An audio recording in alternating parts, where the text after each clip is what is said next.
A 5-year-old girl who has been completely deaf since the day she was born walked into an animal shelter on a regular Tuesday morning. She does not speak. She has never spoken a single word in her life. She communicates entirely through sign language, a world built from hands and expressions and silence that most people around her have never once taken the time to understand. She walked down that kennel hallway and stopped at every single dog. She signed to each one. Every single dog ignored her. Every single one. Until one didn't. What happened next was caught on a shelter security camera and a volunteer's phone. And not one person in that building could explain what they were seeing. Her name is Maya. She is 5 years old, born profoundly deaf, not hard of hearing, not partially, completely, permanently, profoundly deaf in both ears from birth. She has never heard a single sound in her entire life. Not her mother's voice, not music, not her own name being called across a room, not a dog barking, not rain, nothing. Maya lives in a world of total silence, and she has built an entire life and language inside it. Since she was 18 months old,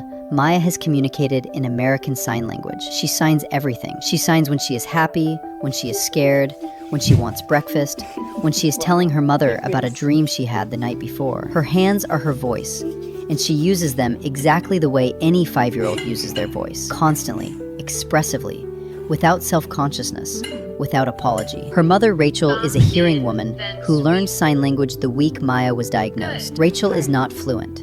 She makes mistakes. She forgets signs. She sometimes has to pause and look something up on her phone in the middle of a conversation with her own daughter. But she signs with Maya every single day, without exception. Maya attends Riverside Elementary. Her kindergarten class partnered with Maplewood Animal Shelter for a project called Paws and Friends. 22 5-year-olds would visit the shelter, meet the dogs, draw pictures, and write letters. The day the class arrived at Maplewood Animal Shelter, the hallway was pure chaos, the kind that only happens when 22 kindergartners and a building full of excited shelter dogs share the same space at the same time. Dogs barking, kids shrieking, tiny hands shoved through the kennel gate mesh, complete joyful mayhem. For 21 of the 22 children, that noise was part of the magic of the visit. For Maya, the shelter hallway was exactly the same as every other environment she had ever been in, completely silent. She felt the vibration of the barking traveling through the linoleum floor under her sneakers when she stood close enough to a kennel. She felt it in her chest when a large dog threw itself against a gate right in front of her. But she heard nothing, not one bark, not one voice, not one sound. While her classmates laughed and pointed and pressed their faces against kennel mesh and called out to every dog they passed, Maya walked slowly and independently down the hallway, doing what she always does when she meets something new. She introduced herself in sign language. She stopped at Kennel 1 and signed hello. The dog inside jumped and barked and completely ignored her hands. She moved to Kennel 3 and signed sit. The dog barked at the general noise of the hallway and paid her no attention. She stopped at Kennel 5 and signed good dog, nothing. Kennel 7, nothing. Kennel 9, nothing. Dog after dog, kennel after kennel. Not because the dogs were unfriendly, but because spoken commands, hand-delivered treats, and vocal praise were the only languages any of them had ever been taught. Maya's hands meant nothing to any of them. She was not upset by this. She was not crying. She was not frustrated. She kept walking. She kept signing. She had spent her entire 5-year life in a world that did not respond to her language. She was completely used to it. And then she stopped. Kennel 11. Inside was a 3-year-old Border Collie mix named Hank. Medium-sized, lean,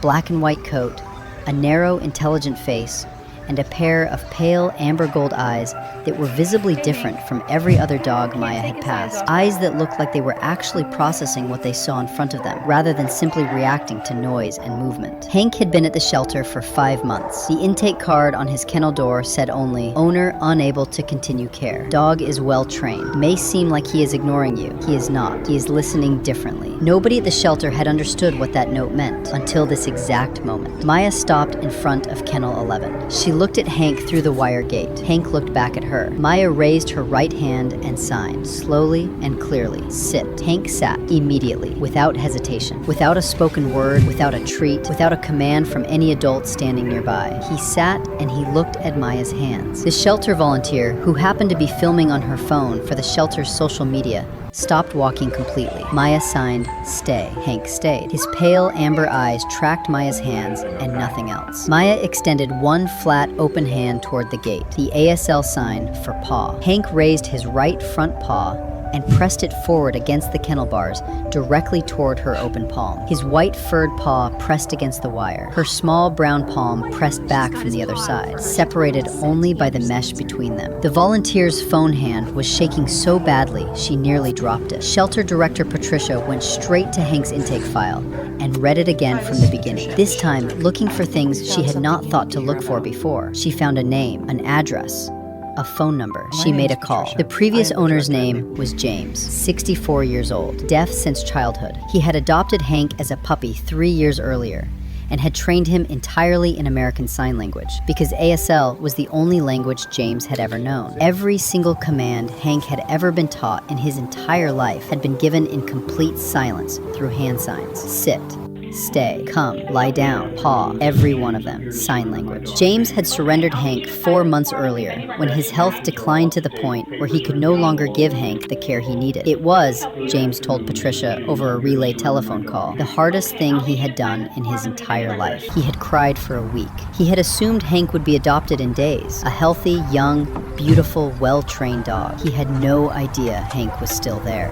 He did not know that for 5 months, every family who walked into the shelter and called Hank's name out loud had received no response. Every person who gave Hank a spoken command had gotten nothing back. They thought he was stubborn, unresponsive, damaged somehow, untrainable, and they kept walking past him week after week, month after month. He was none of those things. He was simply waiting in the only language he knew for someone who would speak to him in it. And on a regular Tuesday morning, a 5-year-old deaf girl became the first person in 5 months to do exactly that. Rachel had not come to the shelter to adopt a dog. She was a parent chaperone. She watched the volunteer replay the phone footage right there in the hallway, watched her daughter's small hand sign sit, and watched Hank sit. And she stood against the wall of that kennel hallway with both hands rising slowly toward her face and could not speak for close to a full minute. She looked at Maya still at the gate. Maya's small palm was pressed flat against the mesh wire. Hank's paw was pressed back against her palm from the other side. Maya turned and looked at her mother. She signed, both hands, her face completely certain, no hesitation. Mama, he understands me. Rachel adopted Hank that afternoon. The paperwork took 40 minutes. Maya sat on the lobby floor the entire time, with Hank between her knees,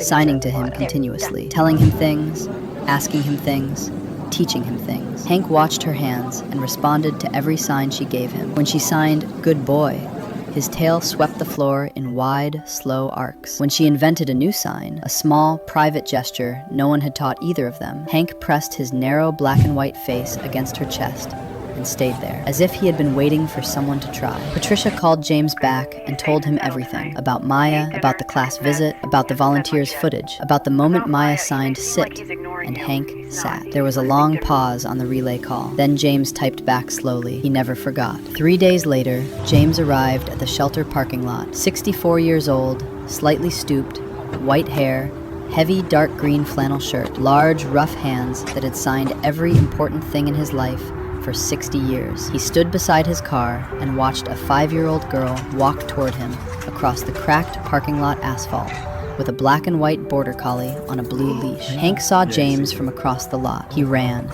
full speed, ears back, lean body fully extended, and hit James in the chest with both front paws. James sank to his knees on the asphalt and wrapped both arms around the dog he had not seen in 5 months. Maya walked forward and crouched beside James. She tapped his shoulder. He looked up at her through wet eyes behind his wire glasses. She raised her small hands and signed to him, this older man she had never met, on his knees in a parking lot, crying into a dog's fur. He watched her hands. He signed back, his large, rough hands moving in the language he had spoken since he was a child. The dog between them had always understood. Rachel stood behind them watching. She could not follow what they said to each other, but she understood all of it. The shelter posted the security camera footage and the volunteers' phone footage with the family's permission. Within 4 days, it had been seen 11 million times. Sign language communities shared it. Deaf advocacy organizations shared it. Animal shelter networks across the country shared it. The comment that appeared most, in dozens of different languages,